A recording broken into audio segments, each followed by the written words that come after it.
오늘 우리에게 주신 하나님의 말씀은 시편 8편 말씀입니다. 여호와 우리 주여, 주의 이름이 온 땅에 어찌 그리 아름다운지요. 주의 영광이 하늘을 덮었나이다. 주의 대적으로 말미암아 어린아이들과 젖먹이들의 입으로 권능을 세우시며 이는 원수들과 보복자들을 잠잠하게 하려 하심이니이다. 주의 손가락으로 만드신 주의 하늘과 주께서 베풀어 두신 달과 별들을 내가 보오니 사람이 무엇이기에 주께서 그를 생각하시며 인자가 무엇이기에 주께서 그를 돌보시나이까. 그를 하나님보다 조금 못하게 하시고 영화와 종기로 관을 씌우셨나이다. 주의 손으로 만드신 것을 다스리게 하시고 만물을 그의 발 아래 두셨으니 곧 모든 소와 양과 들짐승이며 공중의 새와 바다의 물고기와 바닷길에 다니는 것이니이다. 여호와 우리 주여, 주의 이름이 온 땅에 어찌 그리 아름다운지요. 오늘 이 말씀에 많은 은혜 받으시기 바랍니다.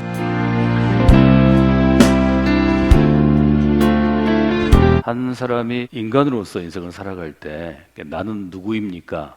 하는 질문이 아주 중요하다고 우리가 얘기합니다. 사람은 자기 자신을 어떻게 인식하는가에 따라서 그의 생각이 달라지고 그의 마음이 달라지고 마음과 생각은 그의 행동과 살아가는 인생의 과정들을 되게 주장하게 됩니다. 말하자면 영향을 주게 되고 그것이 결국 삶을 달라지게 합니다. 복음의 사람은 어떤 사람인가요? 복음의 사람은 어떤 문제를 생각할 때 복음, 즉 성서의 교훈을 첫 번째 두는 사람입니다. 신앙생활을 어떻게 하면 잘할 수 있을까? 혹은 신앙생활이 어떻게 하는 것이 좋은 신앙생활인가 할 때 가장 중요한 것은 먼저라는 단어입니다. 예수님이 얘기하셨죠? 너희는 먼저 그의 나라와 하나님의 나라와 그의 의를 구하라. 하나님의 의를 구하라. 이 먼저라는 단어는 영어로 쓰면 first입니다. 성악교 믿음의 공동체에 오셔서 여러분이 저와 함께 신앙을 정의할 때 많이 쓰시는 것 중에 하나가 들으시는 것 중에 하나가 first입니다. 예수님은 지금 하나님의 나라 first라고 얘기하신 거죠. 복음의 사람은 하나님의 나라를 먼저 생각하고 먼저 꿈꾸고 먼저 이루기를 원하는 사람입니다. 이 하나님의 나라가 신약시대 예수님 이후로는 우리에게는 교회 공동체로 아주 좋은 모형이 주어졌기 때문에 제가 교회 퍼스트라는 말을 자주 쓰는 것입니다. 세상에서는 경영의 측면에서는 또 리더십의 측면에서는 이것을 우선순위의 문제라고 이야기합니다. 그럼 우리가 복음의 사람으로 산다는 것은 하나님의 생각 퍼스트로 생각하는 것입니다. 하나님의 마음으로, 하나님의 생각으로, 하나님의 눈으로 나의 존재를 보는 거죠. 세상의 사람은 내가 갖고 있는 퍼스펙티브로 모든 문제를 봅니다. 그러니까 나의 퍼스펙티브로부터 시작합니다. 제가 이것을 나의 생각, 나 중심이라고 말씀드렸고, 복음의 사람은 출발 자체를 하나님의 퍼스펙티브로 해야 합니다. 인간은 어떤 존재인지, 또 하나님은 우리를 보실 때, 나를 보실 때 어떻게 바라보시는지를 볼 수 있는 좋은 일종의 텍스트 중에 하나가 시편 8편이 될 수 있다고 생각합니다. 여기 시편 8편에서 중요한 구절들이 몇 구절이 있는데요. 4절부터 제가 시작했으면 좋겠습니다. 4절은 그렇게 시작하죠. 사람이 무엇이기에로 시작합니다. 이것을 우리가 질문으로 바꿔온다면 사람은 무엇입니까? 이렇게 바꿀 수 있겠죠. 사람에게 무엇이라고 할 수 없기 때문에 좀 풀어서 질문을 쓴다면 사람은 어떤 존재입니까? 뭐 그런 질문입니다. 4절은 시편의 기자가 시편을 쓴 시인이 스스로에게 묻고 이 글을 읽는 우리 독자들에게 묻고 또 하나님에게 질문하는 것입니다. 사람은 도대체 어떤 존재이기에 하나님께서 사람을 그토록 생각해 주시고 사람은 어떤 존재이기에 하나님께서 그토록 돌보아 주시는 것입니까? 이게 4절의 의미죠. 시편이 지금 얘기하는 사람은 무엇입니까? 사람은 어떤 존재입니까? 하는 것을 오늘 여러분들이 한번 마음 가운데 이렇게 정리를 해보시면 좋을 것 같습니다. 우리가 4절에서 볼 수 있는 건 사람이 무엇이기에 여기 주께서로 번역한 것은 야훼 하나님이신데 하나님께서 사람을 그렇게 생각하시고 하나님께서 사람을 그렇게 돌보아 주십니까? 하는 구절에서 우리가 볼 수 있는 사람에 대한 첫 번째 정의는 하나님께서 아주 특별하게 생각하시는 존재이다. 우리가 이렇게 먼저 쓸 수 있겠습니다. 그러니까 우리 한 사람 한 사람은, 우리 복음의 사람들은 하나님께서 사람을 대하실 때 아주 특별한 존재로 생각하신다는 거죠. 이것은 매우 귀한 의미입니다. 사람이라는 히브리어는 깨어지기 쉬운 존재, 바울은 질그릇이라고 표현했는데요. 사람이라는 존재는 이 히브리어 자체가 갖고 있는 것은 쉽게 것이 낡아지는 존재, 또 쉽게 부패하는, 변하는 존재, 이런 의미를 갖고 있습니다. 깨어지기 쉽고 낡아지기 쉽고 쉽게 부패하는, 변하는 존재를 하나님은 특별하게 보아주신다는 거죠.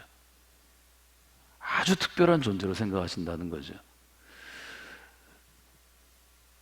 이 아주 단순하고 우리가 자주 들을 수 있는 이 정의가 여러분이 좀 깊이 생각하시면, 여러분의 삶이 좀 어렵거나 초라해지거나 비참해지거나 아니면 낙심이 될 때 이 시편 8편을 여러분이 묵상하시면, 하나님이 나를 특별히 생각하시는구나, 하나님에게 나는 아주 특별한 존재구나, 하나님이 나를 하찮게 버려두거나 그냥 버려두거나 이렇게 모욕과 멸시 가운데 내 인생을 두시지 않겠구나, 이런 확신이 들으면 그게 믿음이 아닐까요? 믿음은 거기서 작동하는 거죠. 그 생각이 여러분의 마음과 생각을 채워주실 때 사람은 달라지는 것입니다. 사람은 다르게 살 수 있고 다르게 생각하고 다르게 말하는 것입니다. 왜 믿음의 기적을 체험하지 못한다고 얘기할까요? 그것은 나의 관점이 이미 믿음의 관점이 사실은 아니기 때문입니다. 복음의 사람의 관점으로 보면 이런 채워주시는 은혜를 우리가 시편 8편을 읽으면서 경험할 수 있습니다. 또 시편 8편을 이렇게 나누면서 경험할 수 있습니다. 그래서 우리가 첫 번째로 생각할 것은, 사람이란 하나님의 특별한 마음과 생각, 성경은 그것을 사랑이라고 표현합니다. 하나님의 사랑이라고 표현하죠. 그래서 우리가 사랑이란 말을 쓸 때는 우리가 지금 쓰는 사랑이란 말하고는 뉘앙스가 다르기 때문에 하나님의 사랑이라고 표현하는 게 좋겠습니다. 하나님의 특별한 사랑을 옷 입은 존재이다, 우리에게 이렇게 도전하시는 것입니다. 그래서 시편 8편 중에서 아주 아름다운 구절들이 많이 있죠. 찬양으로도 여러 곡 작곡이 되었는데요. 주의 손가락으로 만드신 주의 하늘과 주께서 베풀어 주신 달과 별들을 내가 보오니. 굉장히 귀하고 아름다운 일종의 시의 언어들이죠. 하나님께서는 우리를 특별한 사랑으로 대하시기 때문에 달과 별도, 또 하나님의 영광도, 아름다운 하늘도, 웅장한 하늘도 우리에게 주셨다. 지금 시는 그렇게 표현하는 것입니다. 이번 한 해에도 하나님께서 여러분을 아주 특별하게 생각하시고 특별하게 대해 주셨을 것입니다. 이 한 해 동안 하나님께서 여러분을 얼마나 특별하게 대해 주시고 특별하게 여러분과 함께 하셨는지를 잘 좀 돌아보시는 하루가 되시면 좋겠습니다. 그 생각이, 또 그 기억들을 더듬어가는 우리의 시간들이 여러분을 더욱더 복되고 아름답게 할 것입니다. 두 번째로 시편은 우리를 어떤 존재라고 이야기하나요? 5절은 우리의 존재에 대해서 이렇게 얘기합니다. 그를 하나님보다 조금 못하게 하시고 영화와 존귀로 관을 씌우셨느니라. 하나님께서 사람을 어떻게 만드셨는가 하면 하나님보다는 조금 못하지만 하나님처럼 만드셨다는 거죠. 하나님 같이 만드셨다는 거죠. 하나님께서는 우리를 우리처럼 초라하고 낮은 존재로 그냥 두시는 게 아니고 영광스러운 존재로, 존귀한 존재로 여기 관을 씌우셨다, 이렇게 표현을 했는데 모자를 씌워주셨다는 거죠. 이 두 가지가 굉장히 전 중요하다고 생각합니다. 사람이 나의 존재를, 또 나의 인생을 아주 초라하고 또 못한 것으로 보는 것은 세상이 주는 가치평가의 기준에 따른 것입니다. 나는 외모가 이르니까 무시당해서 마땅해. 나는 뭐 돈을 별로 못 벌으니까 무시당해서 마땅해. 나는 부모로부터 물려받은 재산이 별로 없으니까 뭐 이런 처지를 받아야 돼.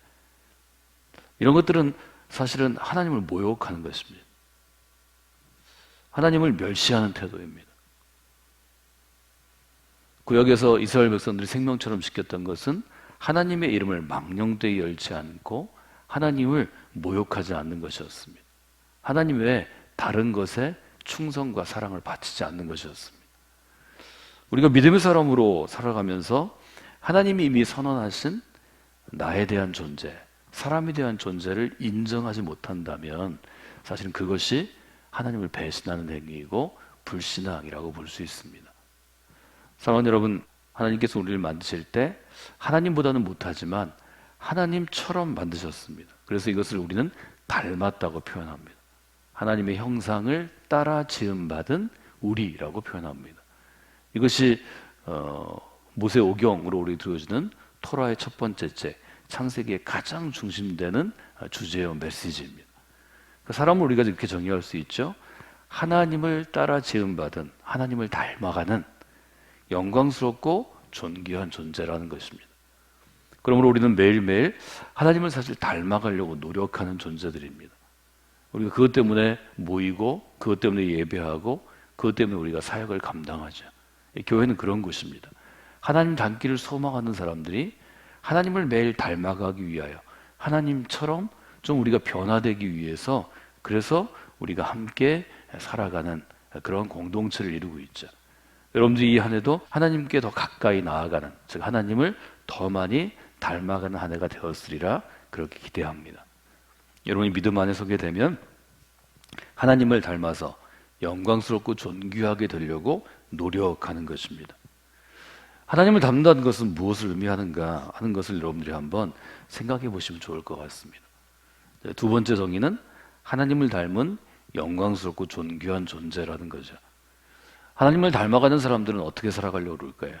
하나님의 어떤 기대에 부응하려고 살아가지 않을까요? 또 하나님의 뜻을 좀 이루기 위해서 살아가지 않을까요? 사랑을, 부모님의 사랑, 아버지의 사랑, 어머니의 사랑을 많이 받은 아이들의 특징이 있습니다. 이 아이들은 부모가 좀 기대하는 어떤 인생이 되기를 원합니다. 사실은 아이들도 중요하지만 저는 믿음의 사람들은, 복음의 사람들은 아이들에 대해서 여러분이 어떤 기대를 갖는가가 중요하다고 생각합니다. 여러분이 세속적인 가치만 가지고 특정한 직업, 또 특정한 어떤 위치, 또 특정한 모습을 기대한다면 아이들은 믿음과 세상과의 사이에서 갈등할 수밖에 없습니다. 우리가 복음의 사람으로 믿음의 부모가 된다는 것은 하나님이 우리를 기대하시는 방식으로 아이들도 기대하는 것입니다. 하나님이 우리에게 원하시는 대로 아이들의 모습도 원하는 것입니다. 하나님은 특정한 직업을 가져라, 또 특정한 모습을 가져라, 특정한 집에 살아라, 뭐 이렇게 하신 적이 한 번도 없습니다. 하나님께서 원하시는 것은 내가 완전한 존재이니까 너희도 완전해지도록 애써봐라. 내가 거룩한 존재이니까 너희도 거룩한 존재가 되도록 애써봐라. 사실은 이게 딱 두 가지입니다. 완전함, 그리고 거룩함. 이 완전함은 의와 가까운 것이기 때문에 의와 거룩함이라고 여러분들이 생각하시면 더 좋을 것 같습니다. 사람은 어떤 존재입니까는 로마서 8장 28절에 그의 뜻대로 부르심을 입은 자들과 연관지어서 오늘은 한번 여러분들이 해석하고 생각해 보시면 좋겠습니다. 하나님의 뜻대로 부르심을 입은 자들은 어떤 삶을 살아가야 할까요? 하나님은 어떤 삶을 기대할까요? 하나님의 뜻을 이루는 인생을 기대하시겠죠. 이것은 제가 여러분에게 늘 정해드리는 것처럼 하나님의 뜻대로 쓰임받는 인생입니다. 그래서 저는 세 번째 정의로 사람에 대해서, 복음의 사람에 대해서 이렇게 정의를 하면 좋을 것 같습니다. 하나님의 뜻대로 쓰임받는 존재입니다. 이것은 어디서 우리가 볼 수 있을까요? 우리가 성경의 텍스트를 좀 찾는다면 6절, 7절, 8절이 그 텍스트가 될 것입니다. 주의 손으로 만드신 것을 다스리게 하시고 만물을 그의 발 아래 두셨으니 곧 모든 소와 양과 들짐승이며 공중의 새와 바다의 물고기와 바닷길에 다니는 것이다. 여기서 중요한 단어는 어떤 단어인가 하면 다스리다라는 단어입니다. 여기 다스리게 하시고 이렇게 되어 있는데요. 여기 다스리다는 조금 딱딱하게 성경을 우리가 해석하면 주석한다고 표현하는데 하나님의 통치를 의미하는 것입니다. 여기 다스리다라고 쓰여있는 히브리어는 하나님의 통치를 의미하죠. 하나님은 만물을 다스리는 분입니다. 앞에 책 5권 토라는 그렇게 얘기하죠. 하나님은 만유를 다스리는 분입니다. 이 땅의 모든 물건과 모든 존재들을 뭐 좀 신령한 것이든 아니면 세속적인 것이든 다 다스린다는 거죠. 그래서 하나님의 뜻대로 쓰임받는 존재가 되는 것, 이것이 우리에게 있어서 세 번째 정의가 될 수 있겠습니다. 10편 8편을 따라서 우리가 나는 어떤 존재인지, 우리 믿음의 사람, 그리스도의 사람, 복음의 사람은 어떤 존재인지는 적어도 세 가지 정도로 우리가 정의할 수 있겠습니다. 첫 번째는 하나님의 특별한 사랑을 입는 존재입니다. 바울의 표현을 따라 제가 사랑을 옷 입은 존재 이렇게 써봤습니다. 두 번째는 하나님을 닮은, 하나님보다 조금 못하지만 하나님이 영광스럽다고 존귀하다고 인정해 주시고 그 옷을 입혀주신, 영광과 존귀의 면류관을 씌워주신 하나님을 닮아가는 정말 존귀한 존재입니다. 세 번째로 하나님의 사랑을 입고 하나님을 닮아가는 존재인 우리는 하나님께 쓰임받는 존재로 세워지게 됩니다. 이 하나님께 쓰임받는 것은 우리에게 맡겨주신 분야를 하나님의 마음으로 섬기고 하나님의 마음으로 대하는 것, 그래서 하나님의 섬기는 자로, 청지기로 세움받은 존재입니다. 사랑하는 여러분, 여러분은 하나님이 특별하게 사랑하시는, 특별하게 생각하시는 존재입니다. 하나님께서 여러분을 아주 영광스럽고 존귀하도록 여러분의 삶을 이끌어 주실 것입니다. 그래서 하나님이 우리를 다스리시는 것처럼 여러분도 사랑과 섬김과 존중함으로 여러분 주변의 사람과 여러분과 함께하는 모든 것들을 하나님의 통치의 능력으로 다스리시는 귀한 존재로 쓰임받게 될 것입니다. 지난 한 해를 돌아보면서 전 여러분들이 이렇게 질문하시면 좋을 것 같습니다. 내가 하나님의 특별한 사랑을 받은 존재였는가? 하나님이 얼마나 나를 사랑으로 채워주셨는가? 나는 하나님을 닮은 영광스럽고 존귀한 존재로 살아왔는가? 영광과 존귀의 의미를 보시면 좋겠고요. 세 번째는 나는 하나님의 뜻대로 하나님께 세움을 입음 받은 사람으로 하나님의 청지기로 쓰임받는 인생을 살았는가? 이 질문을 한번 여러분이 던지시고 한 해를 돌아보시면 더 귀하고 복된 한 해, 또 특별한 한 해를 마무리하는 시간들을 가질 수 있으리라 생각합니다.